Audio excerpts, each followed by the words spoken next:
Hello, hello. Welcome to another Symbolic Studies live stream. This is Mario. Hope you guys are doing well today. This is a second part to a little series that I have going called the Axis of Libra.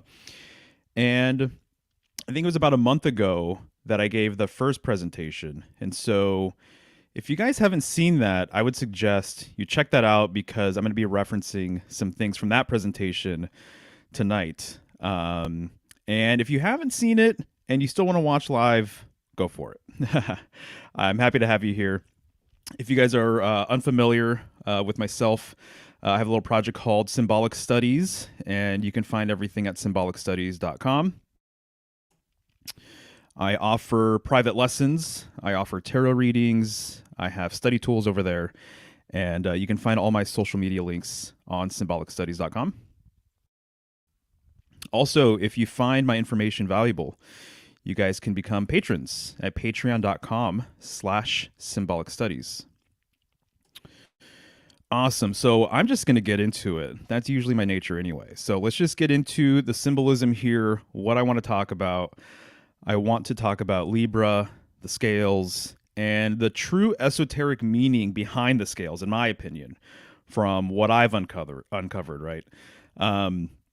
During the last presentation, I talked quite a bit about the vertical axis of the scales, right? So the vertical axis that allows the scales to even function. And so here I've highlighted, that vertical axis. This is basically kind of like a rendition of the Kabbalistic tree of life, right? If you guys have seen it. And so there's 3 pillars to the Kabbalistic tree. That central pillar there is the pillar of transcendence, I call it, because it goes above and below the other 2 pillars. And the hidden Sephiroth on that middle pillar there is Doth.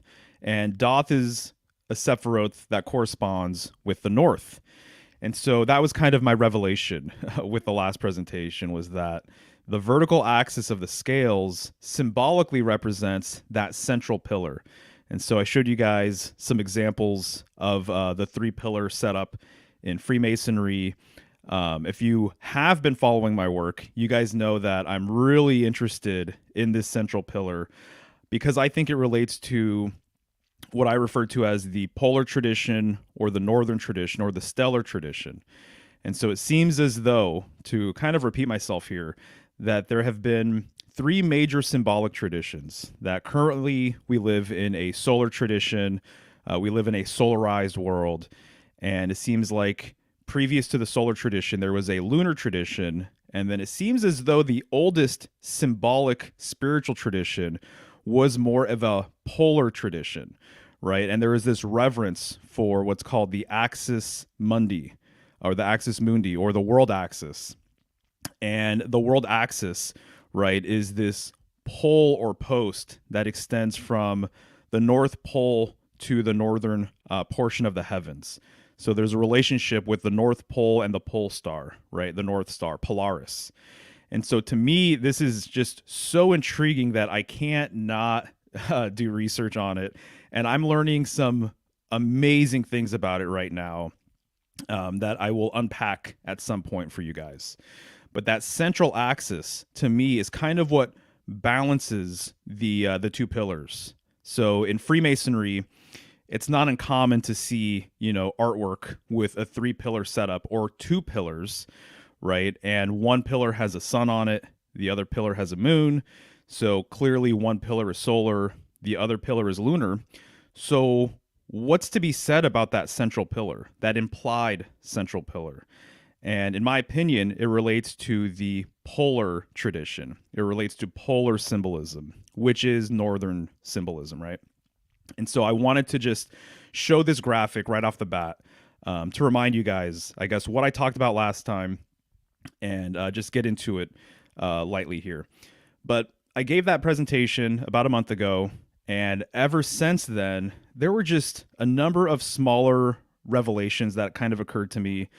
I continue to research Libra a little bit, and it just is something that didn't go away. And so I'm like, I know we're out of season right now. But there's just more to chew on here. There's more that I want to talk about.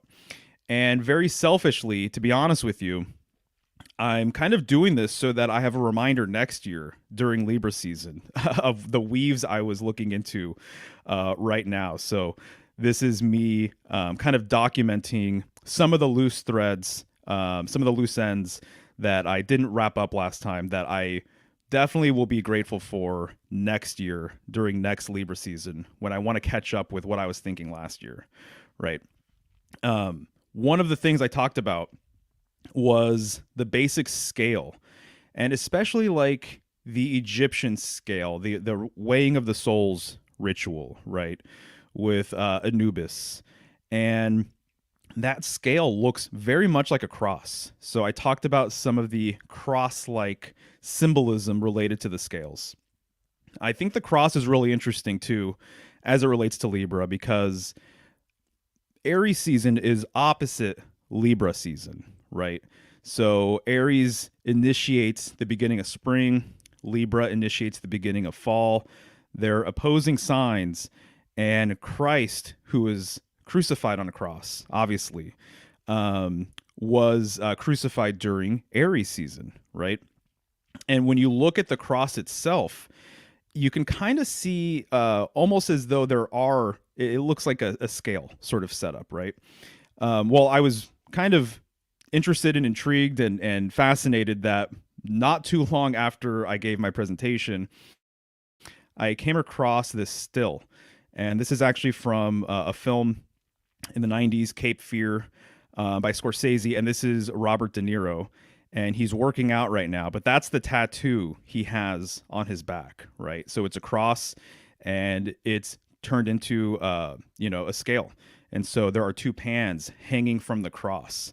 And so the scale, the simple setup, the simple nature of the scale does relate to the cross. And you can see why. I mean, it's pretty obvious, right? So here he has one pan is labeled truth, the other pan is labeled justice.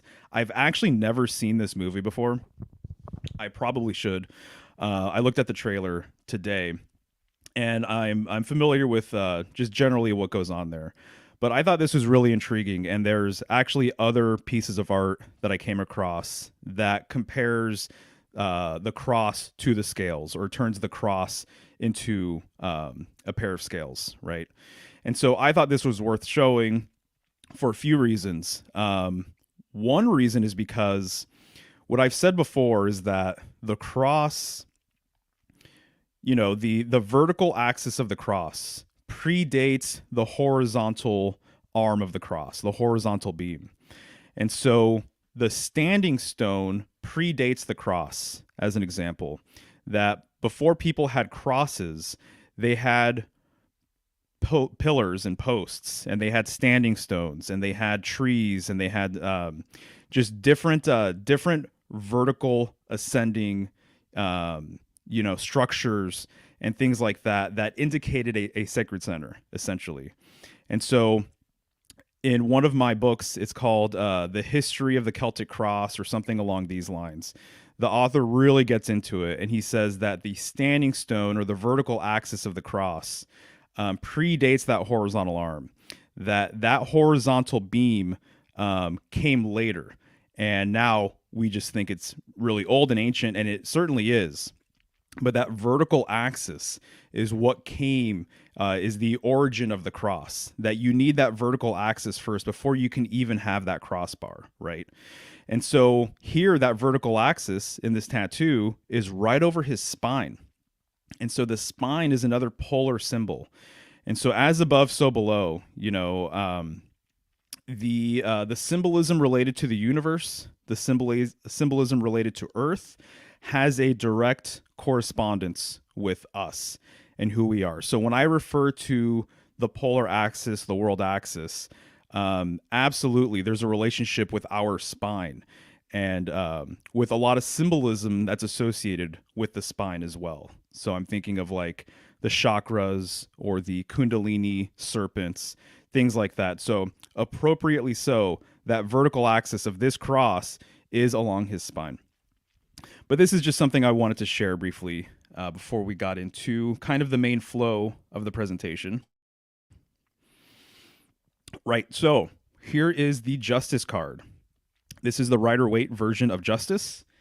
Depending on the deck, this is either the 11th card or the 8th card. Here it's the 11th. And what I talked about last time was that Lady Justice, or a judge, if you will, sits between these two pillars. And so she symbolically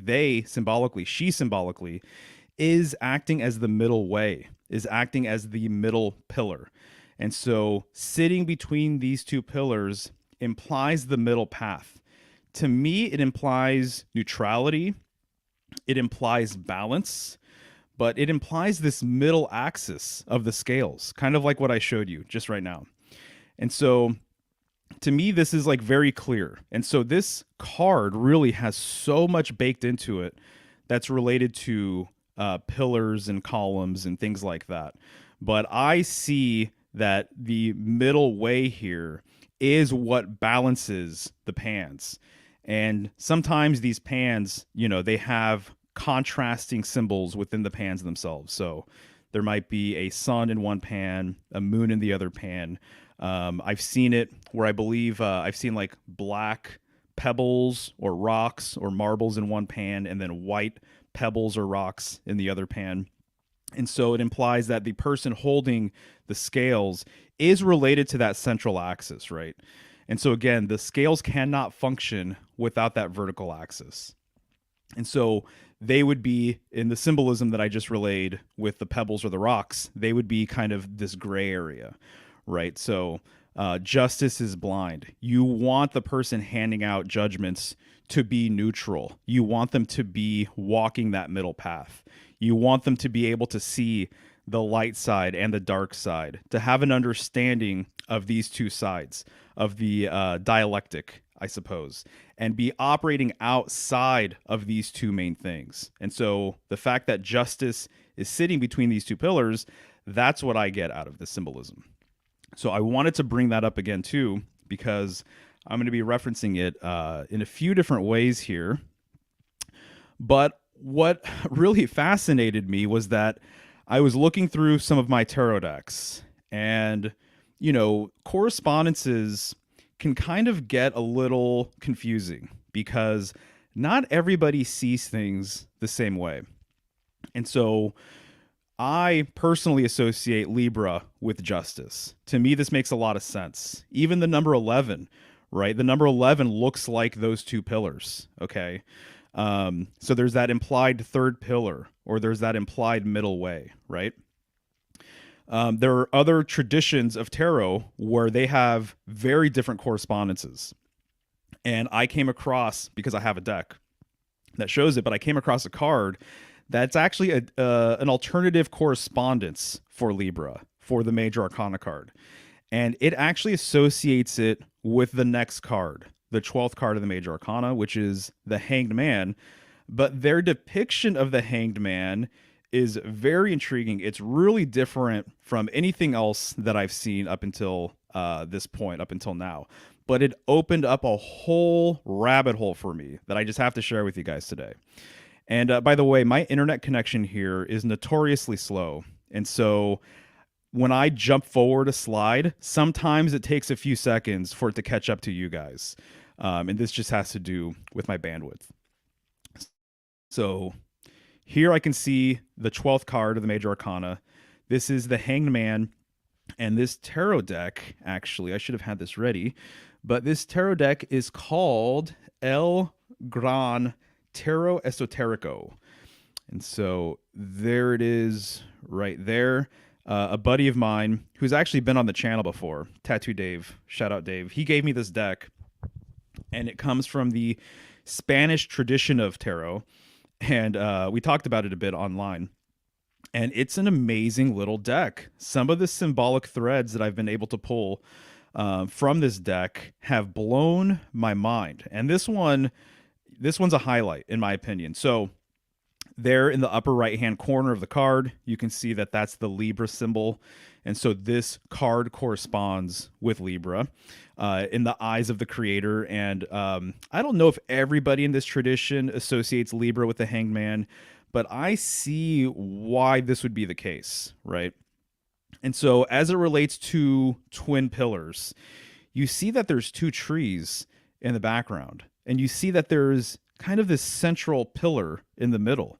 So here we have another card that's related to Libra that gets into pillar symbolism.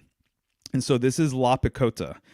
And when you look into what this is, you guys may already be able to discern, what this central pillar is all about.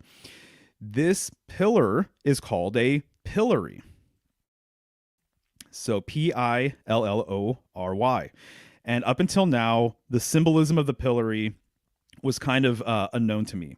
And so I had never looked into this symbolism before, but it really just gave me so much to chew on that I had to incorporate it into this presentation. So just backing up quickly, you see the central pillar, and then you see these two metal rings that are hooked up to this pillar. And you'll see that the pillar is standing on 3 steps. There's 3 steps to get up to that pillar, right? This pillar, known as a pillory, is actually a torture tool. It's a structure designed to inflict torture upon people. So you would be chained to these rings here. And depending on your crime, depending on how the townspeople were feeling and all that kind of stuff, you might be subjected to, basically all sorts of abuse. So people would hurl things at you, rotten food. People might physically abuse you. You might be chained there for a number of days. So this was actually considered your punishment for doing something that was illegal, right? That's interesting in and of itself, because we're talking about justice. We're talking about judgment. We're talking about the law. And so to me, this was a really, really interesting thread to pull out. So once again, this is called a pillory. And, the fact that it's called a pillory, Pill, and the fact that a pillar also starts with Pill, I think is very, very intriguing. And so the central axis is coming into play with this card. But I have a handful of pillories to show you guys, so hopefully you're interested. So here's one pillory that I came across online. So you can see that there's a chain hooked up to this pillar there. And I think, that this would be a pretty brutal experience, clearly, right? And people died at these things, right? I'm sure people were beaten to death at these different pillories. And you can see these things all over the world. And so they're all over the place. And it's really interesting to see how they've kind of evolved and changed, over time. And so there's one example. Here's another example, right, of a pillory. This is a painting, clearly, but you could see that the prisoner is being brought up to that little platform below, and they are going to be chained to this pillory, and they are going to be subjected to, potential horrors beyond their imagination. And this is a public shaming ritual, right? And so to me, the thing that blew my mind is the fact that with all of my research related to the world axis, one of the things that I've come across is that the world axis is very much related to order. It's related to structure. It's related to authority, right? So there's a lot of royal families over the ages where they hold a wand or they hold a scepter, right? They're holding something that's very phallic in nature in their official painting, the royal painting. And so the reason why this has always been associated with royal people, with people of authority or people of status, is because it implies power. And so think of wand symbolism. Literally think of like the wands in the tarot. And so the phallus and phallic-like objects are related to power. And so this idea that the world axis is related to structure and it's related to authority, is interesting because here in this aspect of the pillar of the post or the pole, it's bringing back structure or it's bringing order, right? I did a presentation called Decoding Chaos, and I get into this idea that the primordial universe um, basically became organized once the world axis came to be, because the world axis created space, and the world axis gave the heavens something to revolve around, right? And so, to me, the fact that it's bringing order back to society in this instance, or at least that's at least what the people perceived, I think is really really fascinating. So I went down this pillory rabbit hole. Here's another pillory. You can see there's steps leading up to that platform there, and then you can see that there's still a chain there, and apparently these things exist all over the place. So I haven't seen any locally. I don't know if there's any near me at all, but I would love to go visit one actually, because when you come across this, I wouldn't necessarily think that that's what it was used for, but that's what it's used for, to deliver punishment for wrongdoings, right? And here's another example of a pillory, but with a slightly different design, right? So notice that there's a platform that's higher up. So clearly, you can't really, you could climb up there, you would need a ladder, but they can't necessarily, I mean, I guess they could just jump off, right? But the fact that they're kind of elevated, there's two stories to this pillory. So you've got the two prisoners up top, and then you've got the person down below. And so there's a number of ways of adapting these pillories to be useful and functional. So here, one person is just chained or bound to the pillar down below, and then you can see someone is whipping them, right? And then these two people up top, obviously they're restrained, and so they're not going anywhere, not anytime soon at least.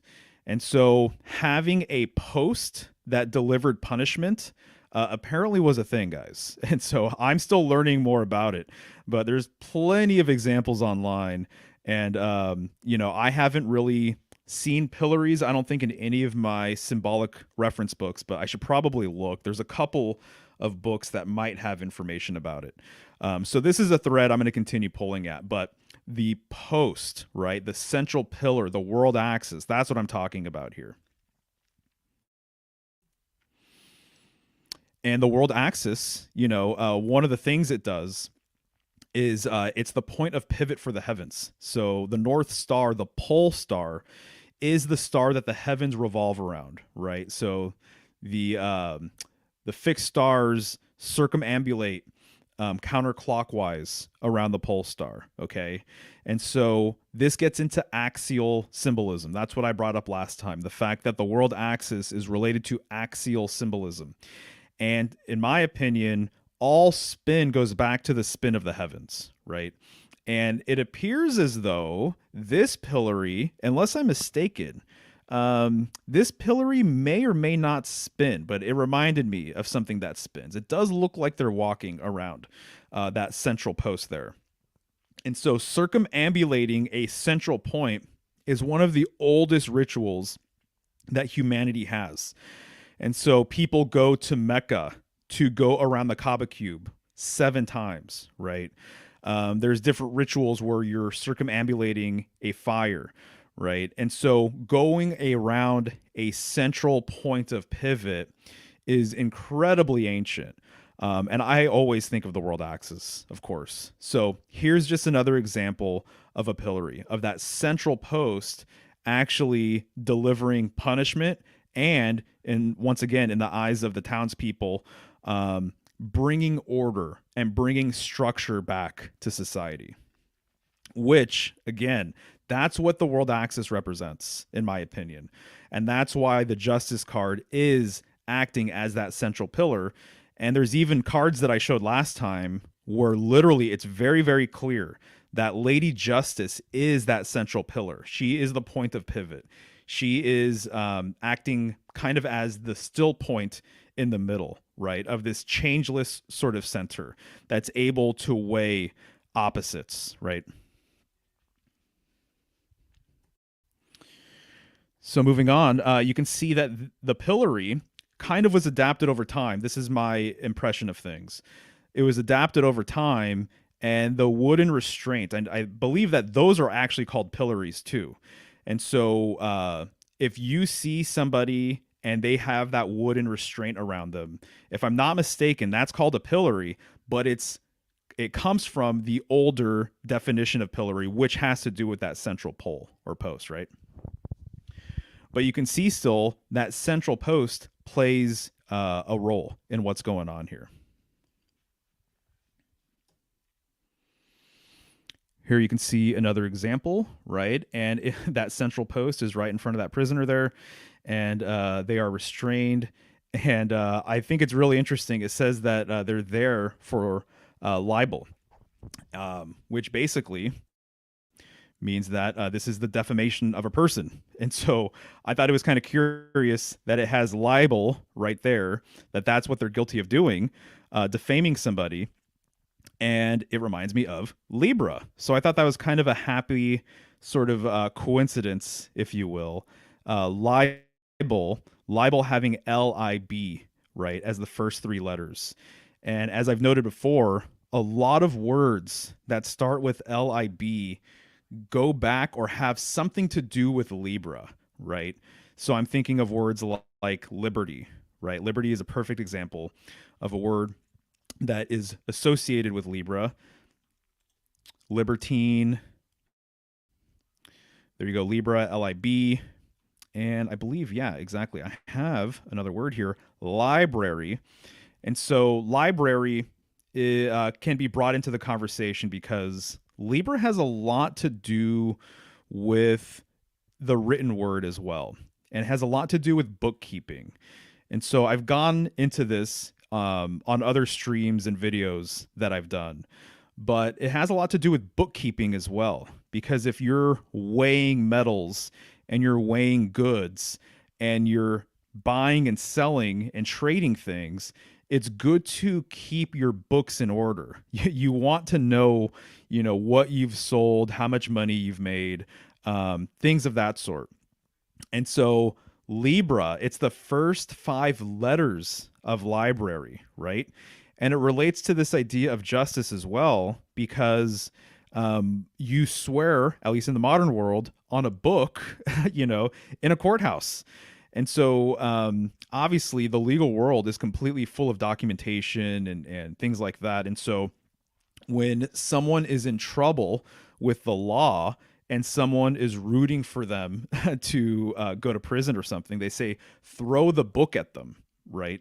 And so the idea of bookkeeping and the written word and even words in general, one of the things that I found is that one of the sort of associate symbols that corresponds with the scales is the sword, and literally sword has word right there embedded within it. And so words can cut like swords. Libra is an air sign, which relates to sword symbolism, etc. So library, I thought was worth mentioning. But some of these pillories, I came across, I think maybe like two or three. And geez, if you don't save something, there's a possibility you're never going to find it again. Because I came across a pillory. It wasn't this one, but I came across a pillar that looked like a pillory, and it had a figure of Lady Justice on top of the column. And I'm like, whoa, this is interesting because this pillar is used for punishment and it has to do with breaking the law. Obviously, that's why they're there, presumably, hopefully. But to have Lady Justice on top kind of just completes the symbolic loop of what is going on here, because Lady Justice is associated with the scales, and the scales function because of that vertical central axis. Whether the scales are sitting on a stand or the scales are being held like they are here, the scales operate and work because of that point of pivot, which the vertical axis allows that to occur, right? And so here you have Lady Justice on top of this pillar. Let's zoom in a little bit so you guys can see what's going on. There you go.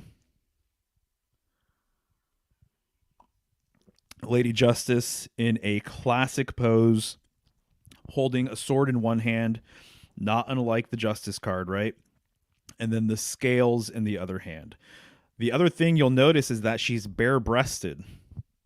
And this is kind of a common thing with Lady Justice as well. It's not uncommon to see that. And so this to me means that she has nothing to hide. She has nothing to hide. She's exposed. She's vulnerable. I've mentioned this before, but one of my favorite symbolic authors, Barbara Walker, she says that the reason why Lady Justice has been looked at as generally being a female figure, right? The person who hands out judgments being a woman. She says the reason why this is the case is because women get to dictate and choose who they couple with. So who they have a family with, who they have sex with, who they decide to live their life with.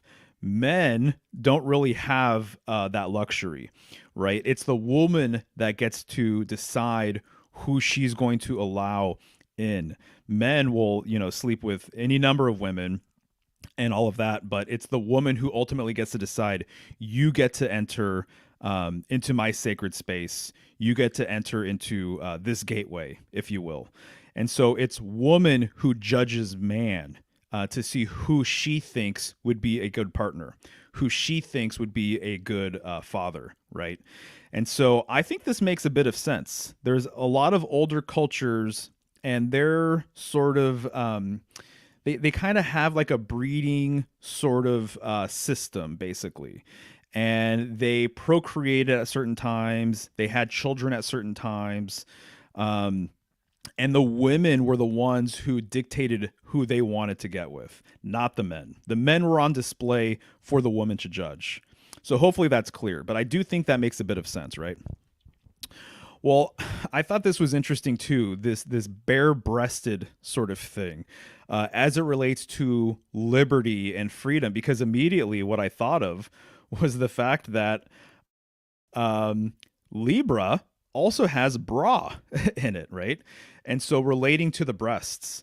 And so Libra, and I'm like, is there anything here? Is this worth unpacking or decoding or anything like that? And I don't think we need to spend too much time on it personally. But it did get me thinking about the whole feminist thing with burning your bra. And so here's a young Marge Simpson. She has her bra, and she's saying the first step is to free ourselves from these male imposed shackles, right? And so the idea of the bra being kind of compared to shackles, right? Being compared to something that keeps you down, right? I just thought that was worth pointing out. I think it's kind of funny. But the bare-breasted thing continues because I kept on finding symbolism related to Libra and Baphomet, of all things. So let's talk about Baphomet briefly. So here is Baphomet, the famous image, right, made popular by Eliphas Levi.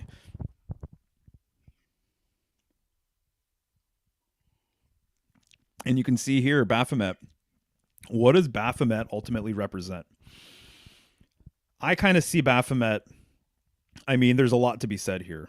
I have several books, just on Baphomet, and there's a whole history here. There's a lot of different angles you can get into, which maybe at some point I will do that. But Baphomet, to me, really feels kind of like a dark, more mysterious, mercurial figure. And I'll show you why.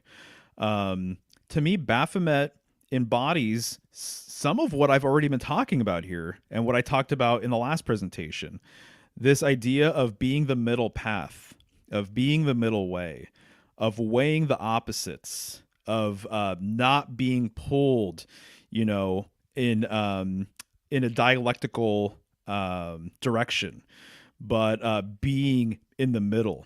And so Baphomet has words kind of carved on its arms or tattooed on its arms, written on its arms, and it's solve and coagula, right? Dissolve and coagulate. And so breaking down and coming together, You can see that there's like a light moon on one side and then a darker moon on the other side. And clearly Baphomet, just with all of its attributes too, right? It is masculine and feminine. It is angelic and demonic. It's goat-headed, yet it has these wings. And so there's this as above, so below dynamic with Baphomet. And so I see it as kind of a middle pillar symbol, to be honest with you. And so I see that Baphomet, to me, perhaps even transcends or goes beyond, the masculine, feminine, the light and the dark, the black and the white, all of these different types of things, right? And it's bare-breasted, so it's exposing itself, right? So it has male and female body parts, okay? And so when I see Baphomet, I'm like, gosh, this reminds me so much of the Justice card, actually. And there's a few things that I want to point out on how they're actually even related, right? So notice, as an example, that Baphomet is seated. Now, this seems like a really simple thing, but what I've realized over time is that being throned carries a lot of symbolic weight, right? And you'll notice that the Justice card, right, they're generally throned, right? There's some cards where you're always going to see the main figure sitting down, and this is one of those examples. Generally, you're going to see Lady Justice sitting down, right? And so Baphomet and Lady Justice are sitting down. Now, when I think of this, I think of a few words. I think of sat, I think of set, and I think of sit, right? And so to sit, right, is to sit down in a chair, right? Sat would be the past tense of sitting down. Set reminds me of sunset, right? Of things kind of moving downward, right? All of these words right here, in my opinion, very much relate to Saturn and Saturnian symbolism. So even Saturn, right? Saturn, right? There's this kind of compression with Saturn. There's this constriction with Saturn. To me, this kind of opposes like the expansion of Jupiter and the growth of Jupiter. So they play this opposing sort of pair with each other, where one is expansive and one is restrictive. Saturn is the end of the line under the traditional 7 planetary system, right? And so it's the end of the line in this system. So there's no other planet beyond it, right? If you're only taking the 7 planets into account, right? And so in a way, Saturn is like the end of of any kind of space. It kind of represents like a wall or a partition. So I would say like the shell of an egg is kind of a Saturnian symbol. I would say that the walls and the roof, of a home, that's Saturn at work, in my opinion. A vessel, any kind of vessel. I have a mug right here, right? That I guess the container aspect of a vessel, right? That's Saturn. Saturn keeps things in, but it also keeps things out. But for sure, there's this kind of like downward compression aspect with Saturn. And so sunset, again, comes to mind.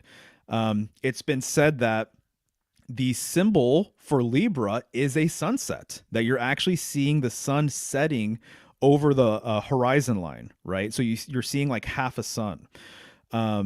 This also all relates to the Egyptian god Set as well, who is affiliated with pillar symbolism. This is more esoteric stuff that I've gotten into, I'm pretty sure, on other streams before, but it's not the time to completely unpack that now. But the Egyptian deity Set, the chaos god, who's associated with the North, by the way. In fact, it's said that Set hides behind Ursa Major. That's one of the major sort of themes that you'll find with Set. Or that Set is the 8th child of the creatrix, and that the creatrix has 7 other children in the 7 stars of Ursa Major. And so Set is very much related to the world axis, related to obelisks, the phallus, and similar symbolism.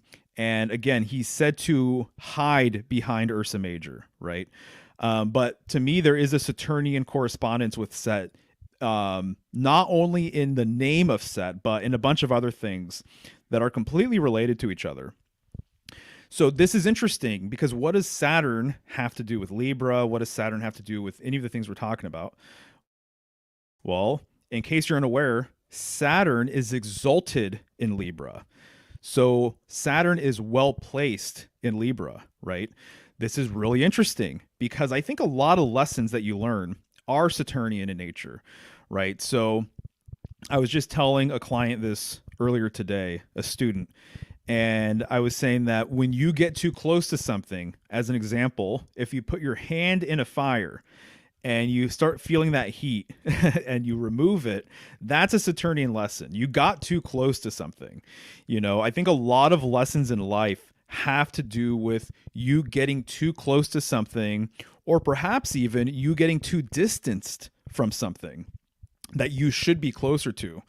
So to me, I see Saturn playing this role where the proximity of things to each other is kind of the Saturnian concept that I've thought about. Even Saturn being related to binding and bondage and things being bonded together is absolutely a thing, right? Well, it's interesting because the reason why, one of the reasons why I wanted to do a second presentation and why I'm getting so much out of it is because we are in the fall signs right now, right? So tropically, we're in Sagittarius. If you're a 13 sign astrologer, we're in Ophiuchus. But Libra, Scorpio, Sagittarius, these are the three signs of fall traditionally. And we're about to enter into winter officially, right? So Libra is the gateway to the dark side of the zodiac. Libra is the gateway to the night side of the zodiac. The next sign is Capricorn. Capricorn is the sea goat, which is ruled by Saturn. And so we're in the underworld right now. Libra brings you into the underworld symbolically, right? At least in this hemisphere as well. And so Saturn being exalted in Libra, I think is very, very interesting. To me, it makes a lot of sense. To me, it fits thematically with a lot of the things I've been trying to explain. And there's actually a book cover that I have here that kind of really illustrates this in a very intriguing way, I think.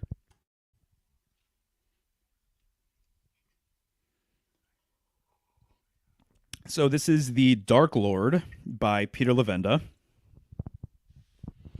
And I read this a couple years ago, and it's a very interesting book. And so I'm glad I have it around personally. And if somebody's interested in a lot of this northern stuff as it relates to the Typhonian tradition, this is an excellent book to read. This book opened me up to a lot of fascinating threads of information. And so the subtitle is H.P. Lovecraft, Kenneth Grant, and the Typhonian Tradition and Magic, right? This cover caught my eye the first time I saw it. And at some point, I noticed the placement of the signs around the cover. And I'll zoom in so you guys can get a better look. But what you're seeing is a figure that represents, you might call him the Dark Lord or the Devil, in the middle.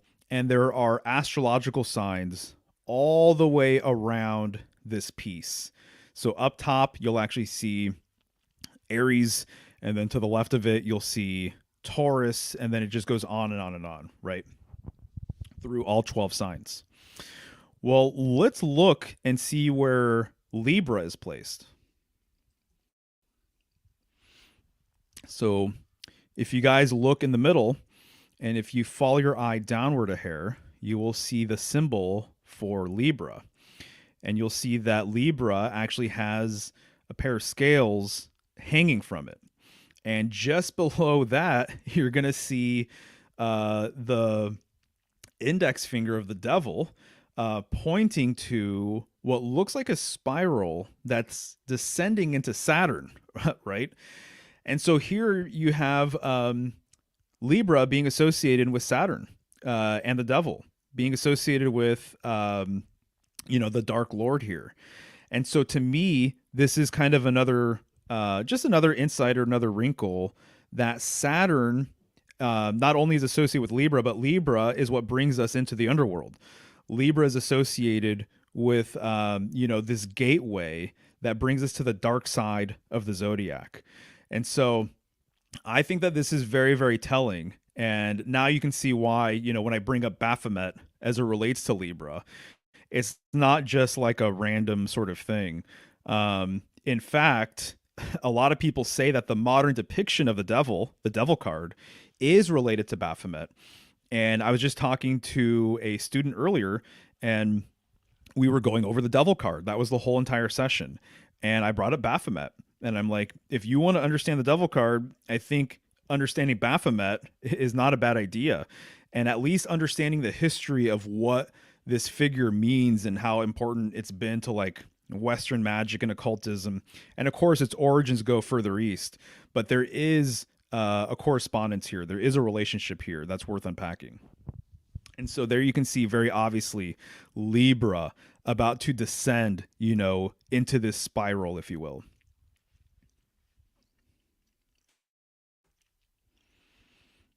And so there's a couple of other things with Baphomet that I wanted to highlight and talk about. How it relates to Libra, in my opinion.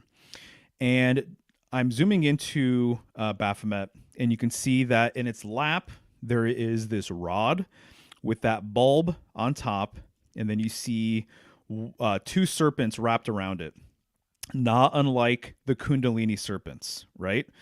And then you can see that there's this arch behind it, right? It's kind of like a dome or a half circle, okay? And it looks as though one of the serpents is dark and one of the serpents is light. And of course, they're both facing that bulb on top. So this is the caduceus, right? And so the caduceus is related to Hermes Mercury, and Hermes Mercury is known as being a divine androgyne. So Hermes Mercury is both feminine and masculine. And so it has both attributes. And so to be mercurial, right, is to be kind of like flexible or malleable, to be able to go this way or that way. Mercury is a psychopomp. So Mercury goes between realms. So he goes from the above to the below. How does he get there? In my opinion, he takes the world axis. So in different traditions, the mercurial figure, as an example, like in the Norse tradition, my understanding is that the squirrel that goes up and down Yggdrasil is a mercurial figure. And so the trunk of the world tree is the world axis as well, right? It's the hyperbola of the torus field that we live within. And I think that we live in a nested toroidal system. But that hyperbola, that vertical axis, is what binds the realms together. And so this is the bridge to the other side, right? And so it connects and separates all of the different spheres of reality together. And so this is how Mercury gets to the underworld and back here. So when you see these twin serpents going up that rod there, that is the world axis. And in my personal opinion, when you see the caduceus and you see that bulb, I think personally that it's a reference to the pole star. The pole star. That pole part is pretty important. So there's that pole going up to that bulb symbolically representing the center point of the heavens that everything revolves around. So I've said this a million times, but the heavens spin not unlike a great wheel, not unlike a mill, right? There's so many things that spin, but all of the symbolism of anything that spins goes back to the world axis, goes back to the heavens that spin. I'm of the opinion that the heavens spin, that Earth does not spin. That's just my personal take. And so conveniently, right, this wand or caduceus is in the lap of Baphomet. And sometimes Baphomet doesn't have this little rod or pole there. It literally has a penis. It literally has a phallus with the two serpents going up it. Because the phallus is just another symbol of the world axis, guys. In my personal opinion, phallic symbolism is expressed in a million different ways, right? And when you see these serpents going up the phallus, going up the pole, it's no different than the serpents going up the spine, which I'm sure you guys are familiar with, right? So here you can see just an older, kind of like a tarot card of Mercury, Mercurius.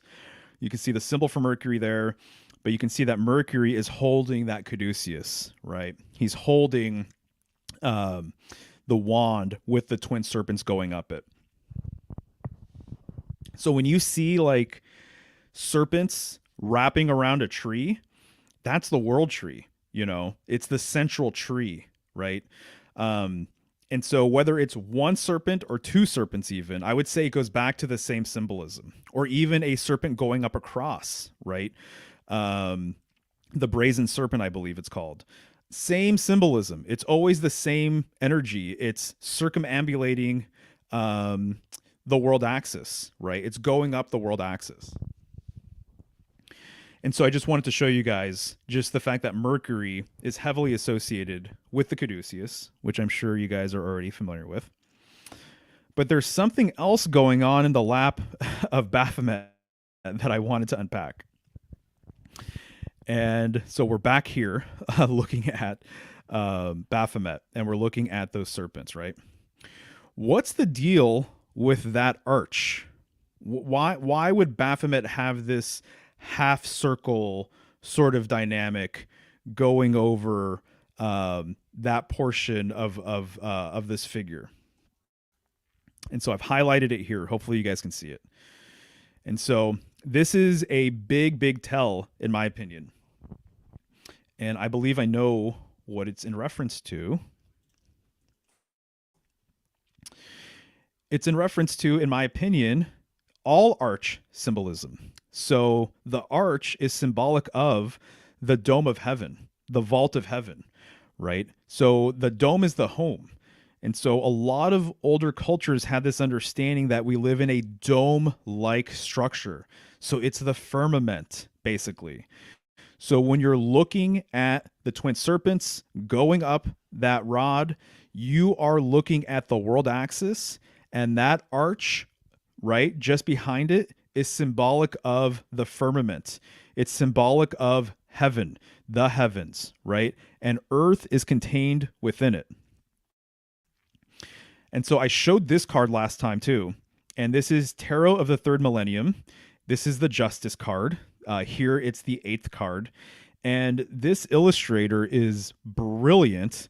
And he encoded a lot of incredible symbolism in his version of the card. And so I'm zooming in here up top. And you can see what he's done is he's related the two pans, like myself, to the two pillars that are on each side that bookend the justice figure, right? And then you can see that he created an arch that goes from one pillar to the other.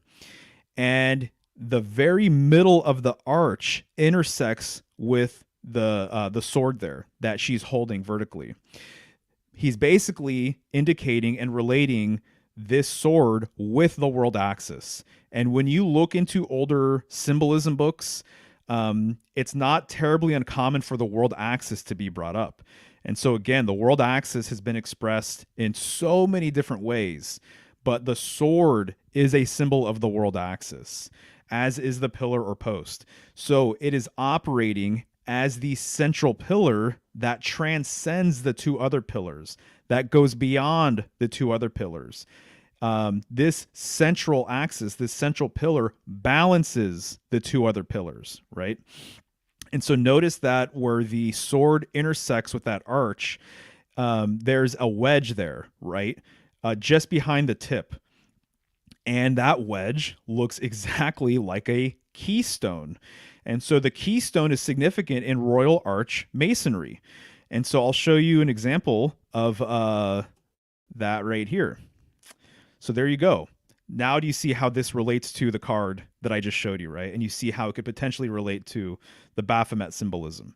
And so you have the two arches, you have the two pillars in Freemasonry, Boaz and Jacquin, and then you have the arch that connects the two, and then you have that wedge in the middle up top with 7 stars underneath and the Cancer glyph inside of that wedge.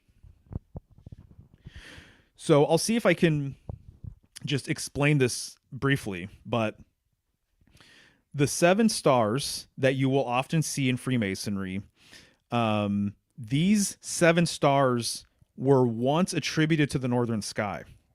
This is under the this is under the polar tradition, the stellar tradition, that the 7 stars of Ursa Major were considered the 7 lights of transcendence, the 7 lights of enlightenment, right? This is where different groups believed that their 7 sages came from, like the Apkallu, right? Or the Rishis, right? So in Indian Vedic mythology, the 7 Rishis come from the north, basically.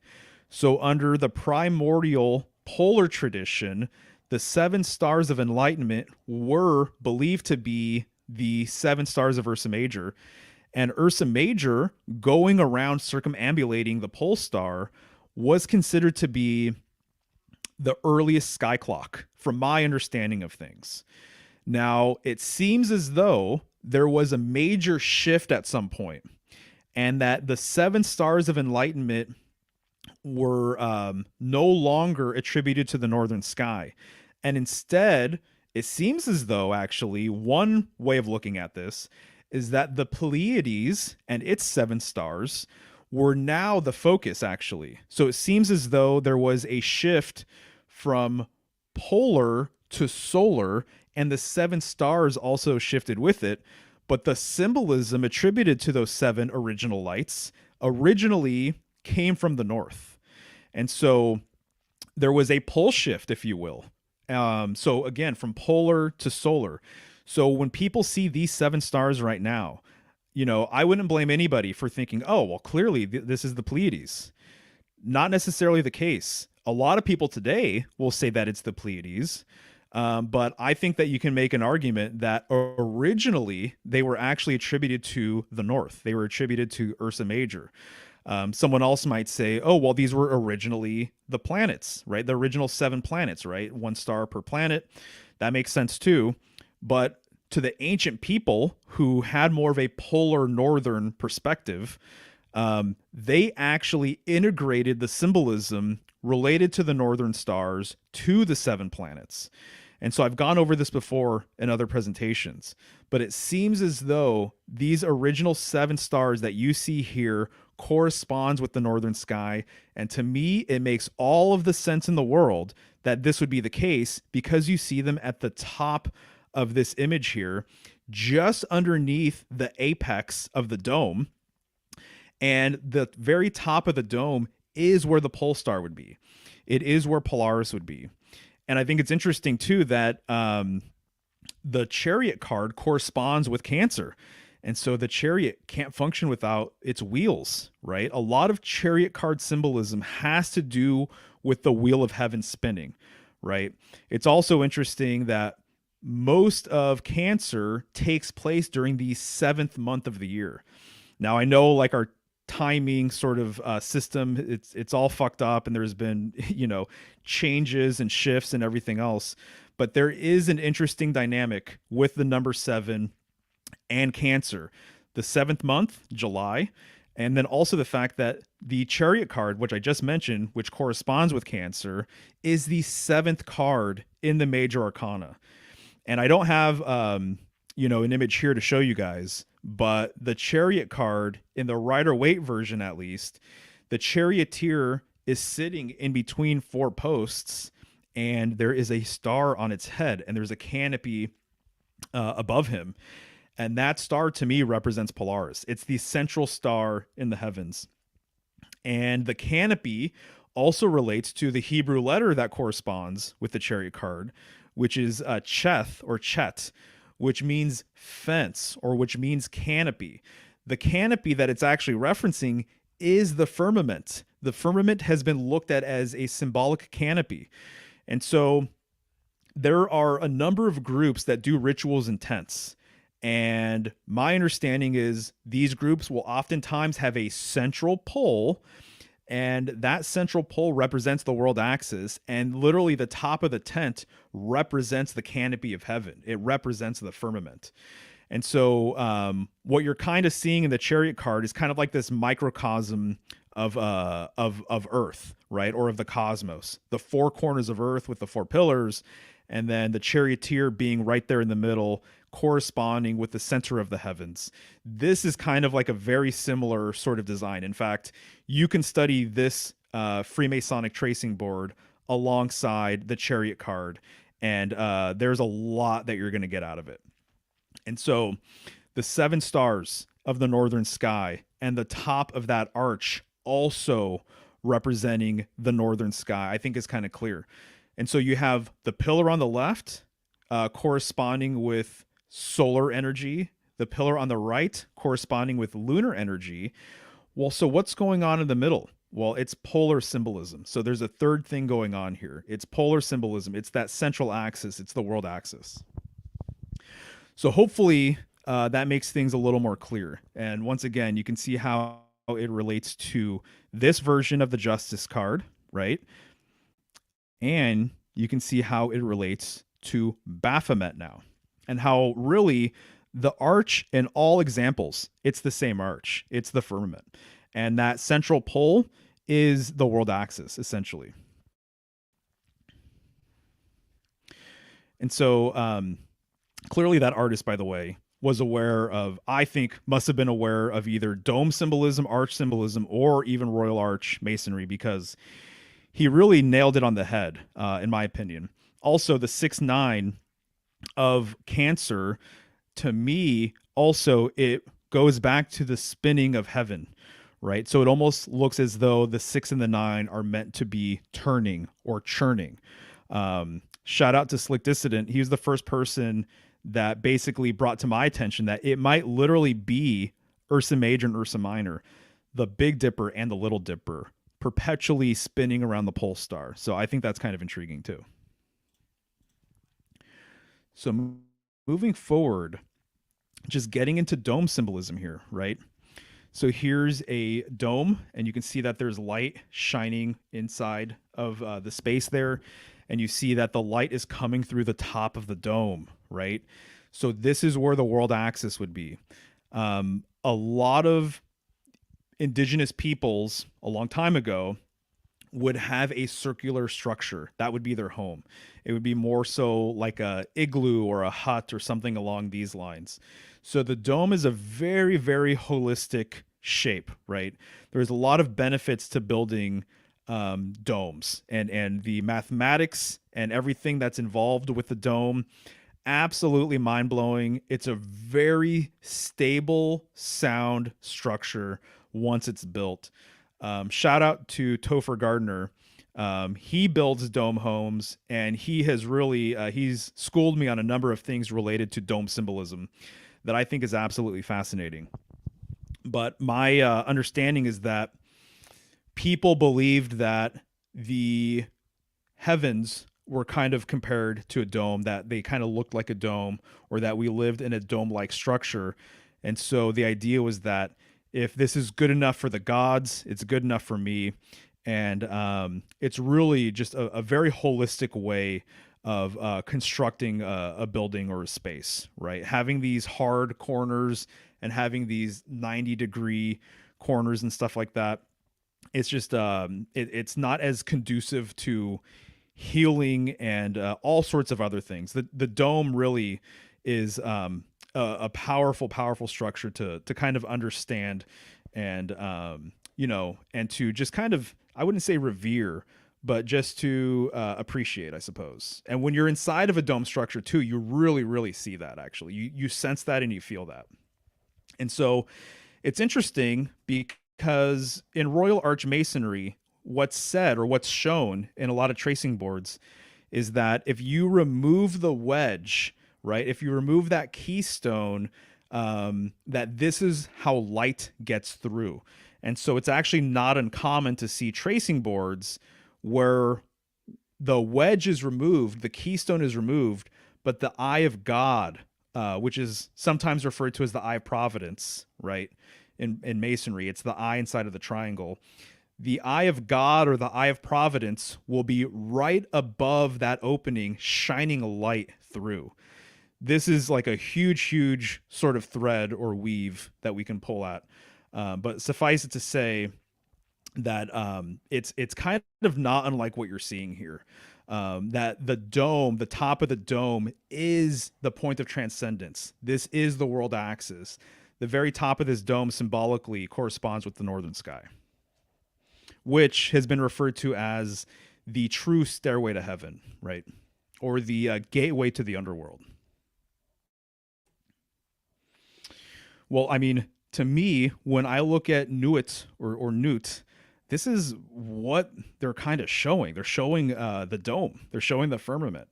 And so this is like a modern sort of rendition of Nuit.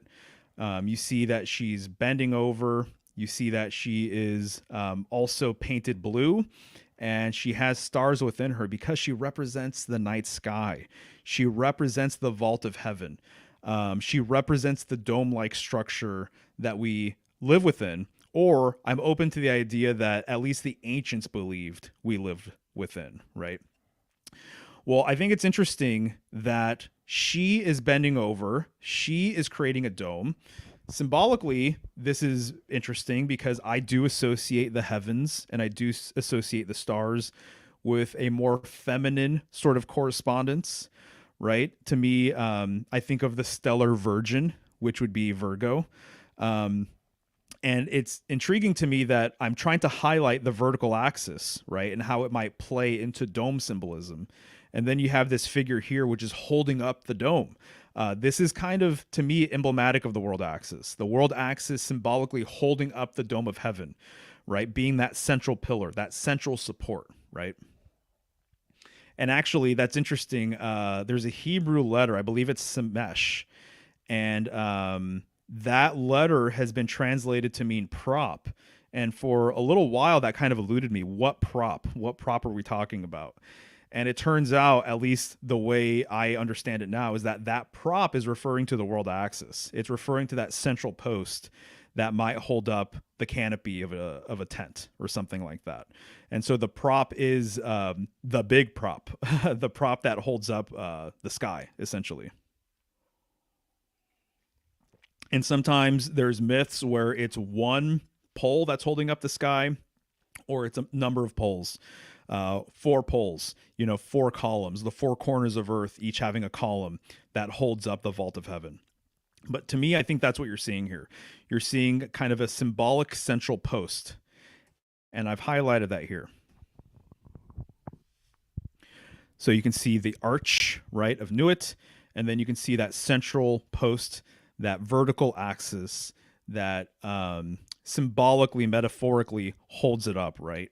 In a way, this would be kind of like a unification of man and woman.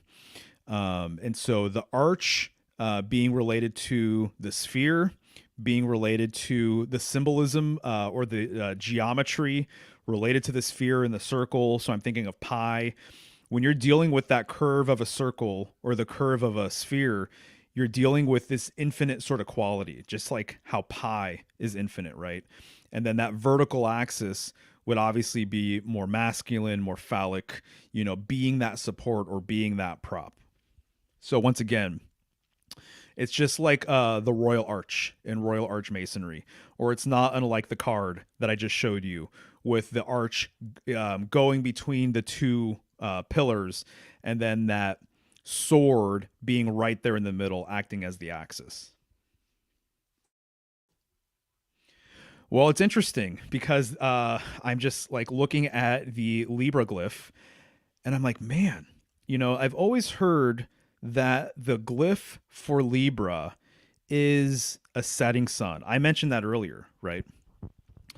But the more and more I think about it, the more I'm like, is it the setting sun or is it the vault of heaven? Is it the setting sun or is it the dome that we potentially live within? I'm starting to wonder and I'm starting to think that potentially this might be the case. That in actuality, the glyph that we see that most people associate with the setting sun might actually be more of a correspondence with the dome, with the firmament of heaven. And so it would be earth, and then it would be the vault of heaven, right? The space that we all live within. So you can almost imagine then a vertical sort of axis, right, that exists, right in the middle of that glyph. Something to consider, something to think about. I'm still chewing on it. In fact, I would love to know, what do you guys think? With all of everything that I'm presenting, am I reaching here? Does this make sense? Let me know. I'm kind of curious. And so one of the things that I went over last time, by the way, was the fact that the scales of Libra have this overt correspondence with the North, just in and of themselves. So that means that the top of the Libra glyph would be the North Star. It would be the northern sky. If this is the case, if this checks out. Let's not forget, by the way, that Libra is the 7th sign of the zodiac, and there are so many ascension techniques that encode the number 7, that it takes 7 steps, 7 layers that you have to get through. There's 7 spheres to cross through in order to get to the other side. I have a presentation called 7 Gates to the Great Beyond. This is something that you can read a ton about, that there's 7 veils, or that there's 7 main processes to transmute lead into gold. I'm thinking of Azoth alchemy, and the fact that Azoth alchemy has 7 main steps, right? So Libra being the 7th sign, to me, kind of brings in this northern correspondence. And then also the fact that Libra is the middle sign as well of the zodiac, I think also makes sense with all of this, of what I'm trying to say, right? Because once again, the dome wouldn't be anything without that central point at the very top. The whole entire structure revolves around it. That's why the keystone is there. There's a lot of, I believe, mathematical properties to that central point as well. And it's a very, very important element to consider when it comes to dome symbolism, right? As I've been kind of outlining here. And so the other thing I wanted to mention too is that there's this idea that Libra is potentially the last sign of the zodiac that was added.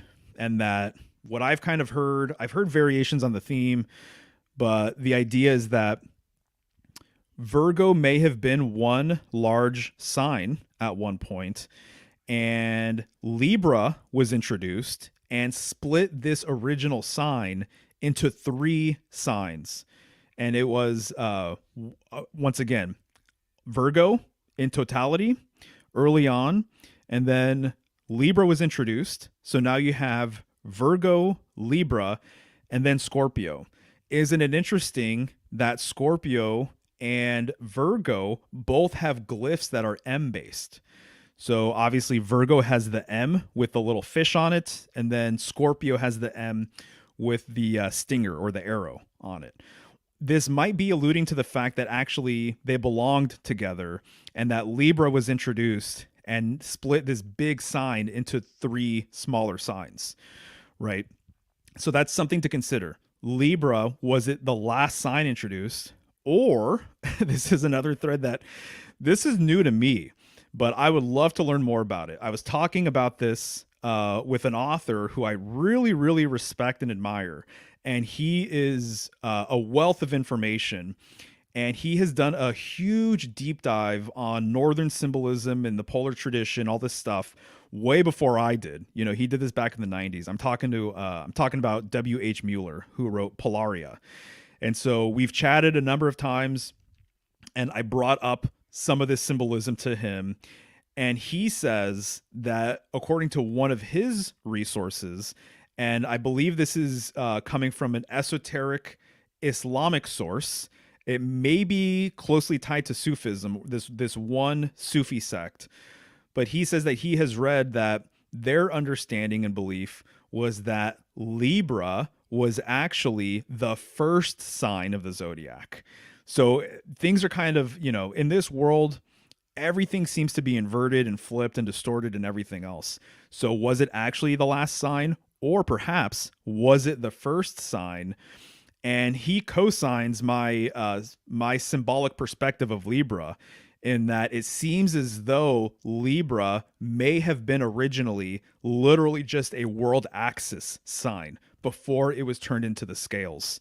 And in my last presentation, I talk about that a little bit. I talk about the fact that there's some alternative sky maps where they show Libra as literally a tower.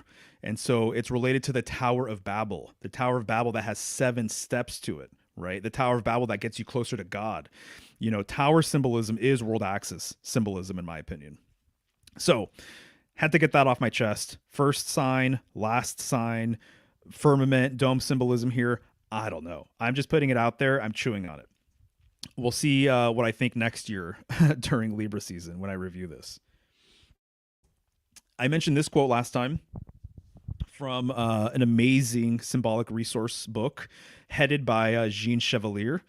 And in it, he was talking about the fact that Ursa Major and Minor in ancient China, at least according to some secret societies, was actually referred to as the jade scales. And he blew my mind with this because he was just talking about, oh, yeah, Ursa Major and Minor, they're known as the scales, and that they basically are balancing from the cosmic axis, which is basically the world axis. And he was getting into the northern symbolism aspect of it.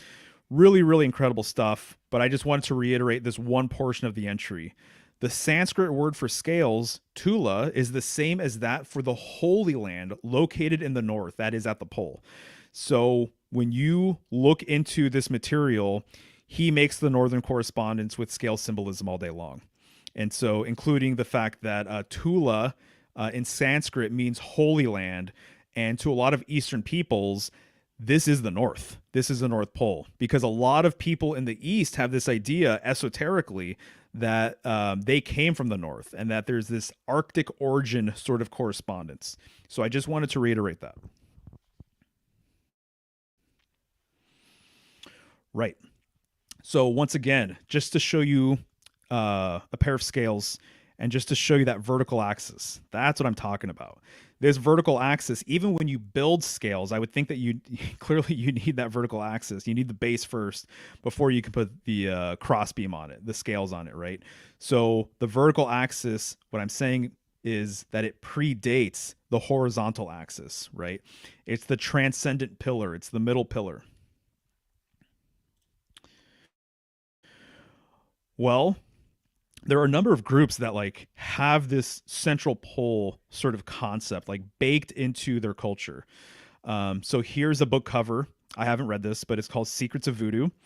And I'm mainly putting it here because of that central pole that you see in the background, right? So it looks like it's green and red. And you can see that there's this, spiral dynamic with it, right? And so those colors spiral up the pole. This is symbolic of transcending to the great beyond. This is symbolic of going up the bridge to heaven, the stairway to heaven, right? And this isn't from this book. It's from elsewhere online, but it says very simply that voodoo dances take place at a peristyle, a temple usually round, right? Always with a pole in the center called the central pole or potomitan, representing the navel of the universe, right? So this gets into everything that I'm talking about. And so the center of heaven has been compared to the navel, right? And the navel is the central point. I would say arguably too with Nuit. So sometimes it's right on the money, sometimes it's a little bit off, but I've seen depictions of Nuit where the navel, the belly button, is the very top of her arch, right? And arguably the navel is the center of our body. Our navel is how we are connected to mother in the womb, right? Via the umbilical cord. And so to me, all of this symbolism totally makes sense, right? So the center of the universe, the center of Earth, the center of self, it all goes back to polar symbolism. It all goes back to everything that I'm kind of talking about. But here you can see in the voodoo tradition, they are aware of what this pole represents. I didn't have to search very hard for this, so this speaks to a lot of what I'm talking about, that transcendent pillar, basically. It seems as though Libra essentially at its core represents this transcendent pillar, which is why it brings us from the day side to the night side of the zodiac. And I keep on referring to the heavens and the vault of heaven and everything else, but the heavens to me, that they're basically it's the underworld. You know, the night sky is the underworld. So I make little distinction between what people refer to as heaven, the heavens, and the underworld. It's the same place. And Libra brings us to the underworld as the seventh sign, as the beginning of fall, right? So hopefully this helps kind of, you know, clear up any confusion or makes my case even stronger. Here's the Kabbalistic tree of life, right? I've gone over this a number of times. That central post, that central pillar is the pillar of transcendence. The Sephiroth that corresponds with Doth isn't seen here, but it'd be right below Kether. And that Sephiroth strongly is related to the north and is strongly related to death and brings you to the other side of the Kabbalistic tree, which is known as the Klipoth or the tree of death, right? So that's a whole entire study, but you see that central pillar, right? Here's a Freemasonic illustration. This is Jacob's ladder. Notice that the central pillar is the pillar of transcendence. It's going to the heavens. It's literally penetrating the clouds and going to a different place, right? It's where the angels are coming down from and walking up toward. You see the spiral nature of the vine around that central post or pillar. You also see the 7 stars that I was talking about earlier. This is Ursa Major or Ursa Minor. They each have 7 stars. These are the original 7 stars of enlightenment. These are the original 7 stars of the great goddess or of the creatrix, she's sometimes called, right? And so this is probably, honestly, one of my all-time favorite Masonic illustrations that I've ever come across because it says everything that I'm trying to say. And it's generally this central post or pillar that is related to that ladder, that stairway to heaven, if you will. Now, this is kind of an aside, but you see that there is a luminary in the sky above that central post. Most people would be very quick to say, oh, well, clearly this is the sun. I don't think it's always the sun. I think in Freemasonry, they give you clues that it's not the sun. And I think the clue here is that the sun has already set. And so to me, what I see is that the pillar on the right is associated with the setting sun. The pillar on the left is associated with the moon. You see the moon right there. But that central pillar is related to something else. Is it the pole star? Is it, something else beyond that? Another sun, as an example.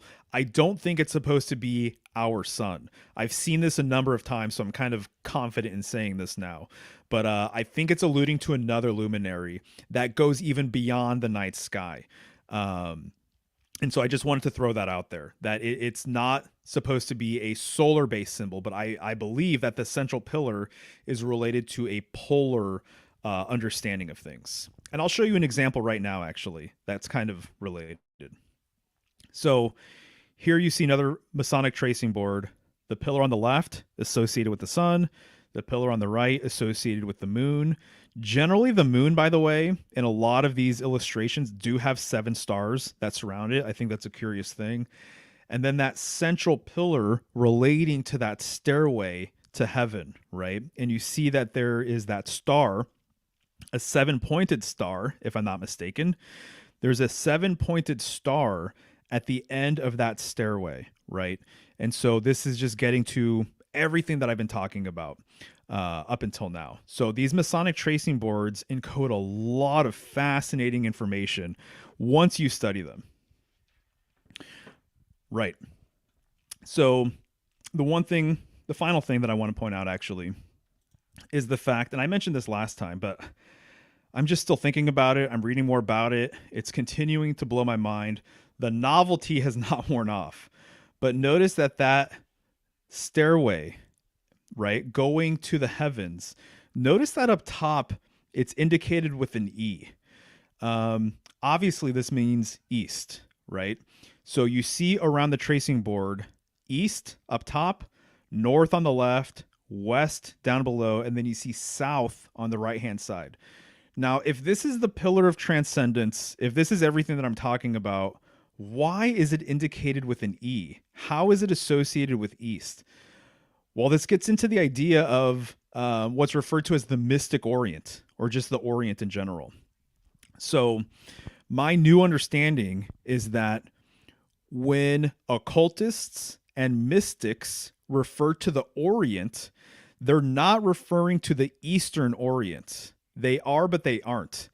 It's a veiled reference to the North. It's a veiled reference to this cosmic North sort of concept. And so the Orient that these mystics or occultists or secret society members are referring to isn't Eastern. It is, but it isn't, because a lot of Masonic symbolism, a lot of secret society symbolism comes from the East.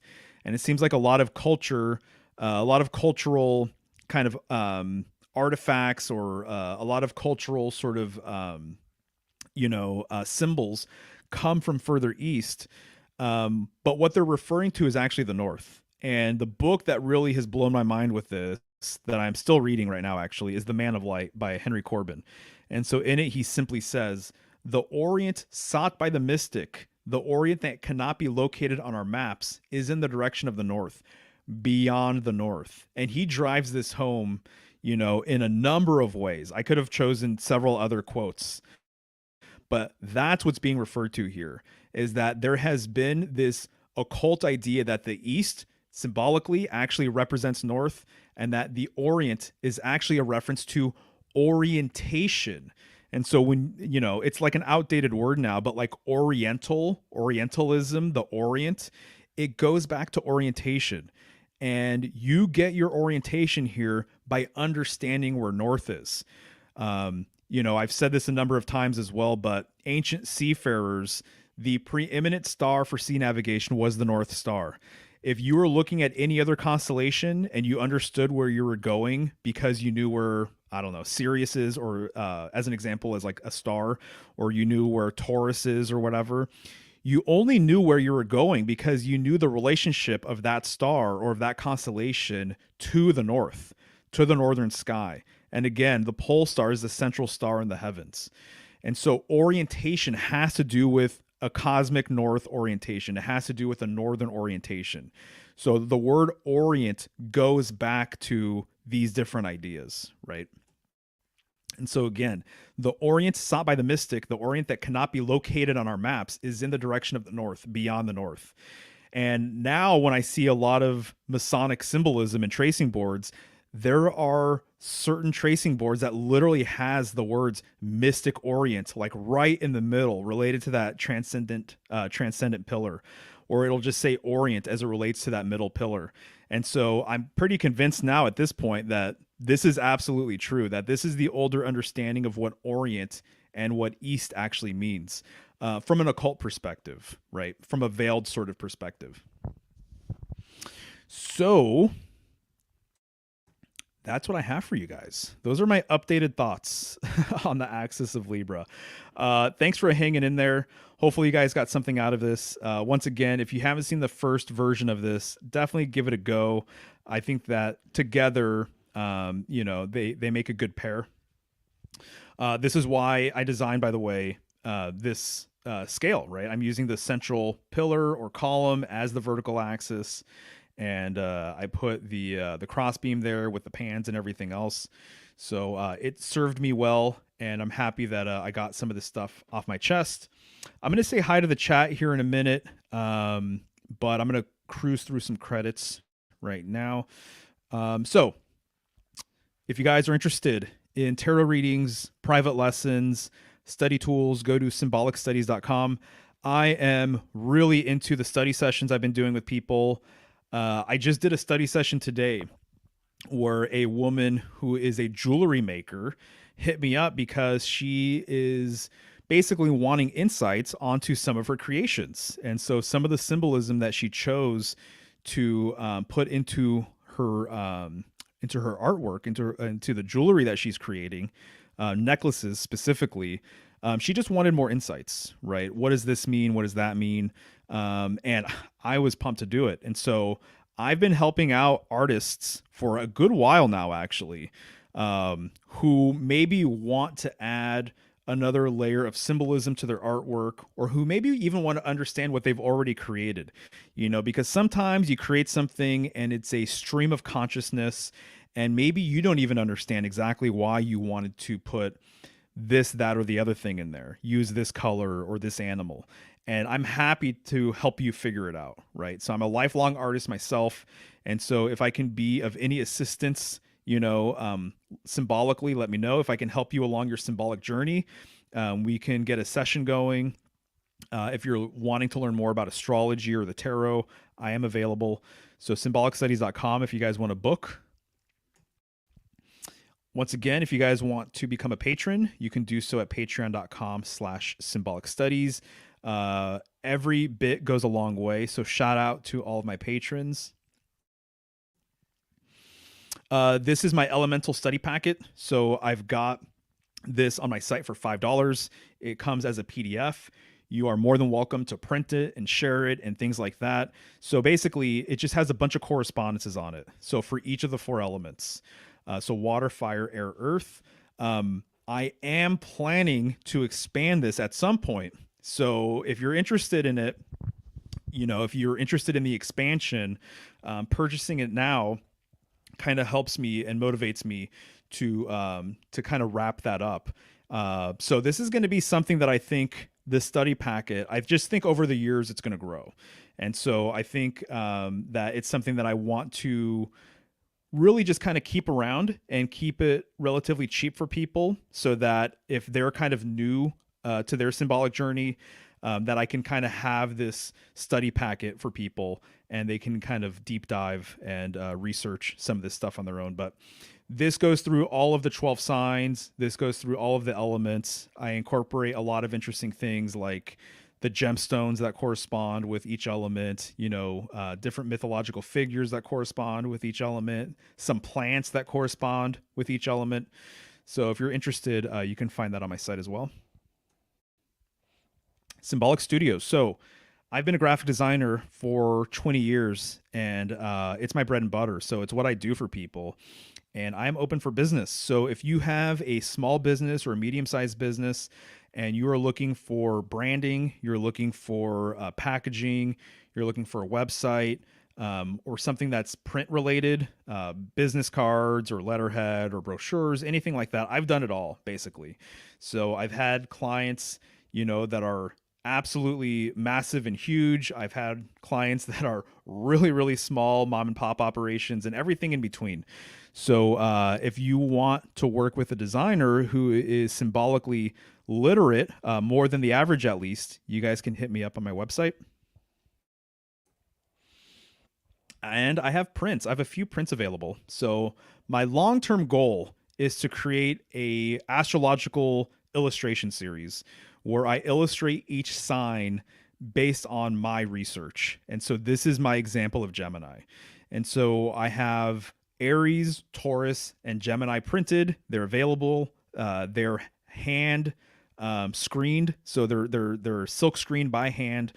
And I sign each one. Every single print comes with a correspondence sheet. So I literally tell you what the symbolism is of every single print. So I get into why there's so many egg-like shapes in here. I get into the nature of the sword. I get into the spiral, dynamic of these pillars, right? I get into, everything that you see here. Why are they standing on bricks?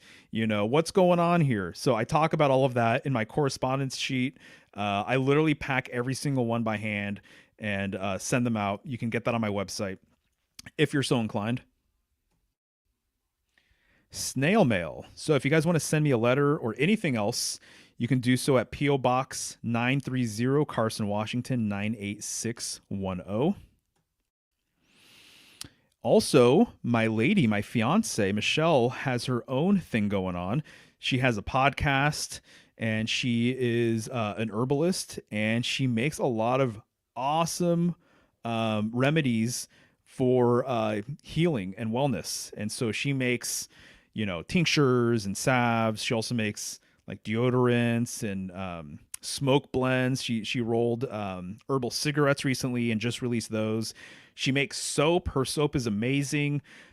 She's doing really well right now. I'm very proud of her. But if you're interested in supporting her or checking out her wares, you can do so at michelleshealinghome.com. When you support her, you support me and vice versa. And on occasion, I appear on her show. And so we literally just did a show on the three healing and symbolic traditions. And so I talked about the three symbolic traditions or ages that I've come to understand and that I'm currently still looking into: the solar age, the lunar age, and the polar stellar age. And we actually related those to the three healing traditions as well. So it was a very interesting show. I think you guys will like it. You can see that on my YouTube channel, or you can go to her YouTube, which is Michelle's Healing Home.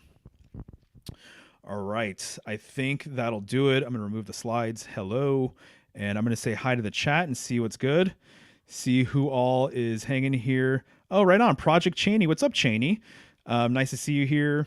What's up, Slick? Slick is here. That's awesome. Slick is an amazing decoder in his own right. Jenny G is here. Much love. What's up, Jenny? Annie Ann, rather. Hello, hello. My Cherie is here. What's up, my Cherie? Debbie is here. What's up, Debbie? Monica is here. A bunch of other people are here. Coral Reef is here. I'm not going to be able to get to all of these, obviously. Take a Little Trip with Me is here. Mickey King. Ben Balderson. What's up, dude? Man, there are some solid folk in here. There's my girl right there. Michelle's Healing Home. This is the first time I'm streaming to Rumble as well. So I'm streaming to Rumble, YouTube, and Twitter. So if you guys are watching there by chance, hello, hello. I hope you're well. Katrina is here. Hello, Mars Pop. Nice, dudes. That's awesome. Thank you guys for hanging out. All right. I think that's going to do it for me. Much love. Oh, Chance is here too. Interverse Podcast. Chance is awesome. Yes, actually, I'm glad you're here, man, because I'm going to be on Interverse on Wednesday, and we're going to be talking about Ophiuchus. And there was a few times where I thought maybe it made sense to bring up Ophiuchus today. I didn't do it, and because it's a whole rabbit hole. It's a whole can of worms. It's a big old weave. But we're going to get into it on the Interverse Podcast on Wednesday. So check him out on YouTube or Rockfin. That's going to be a good time. All right. That'll do it. Much love. You guys have a good weekend. Take care.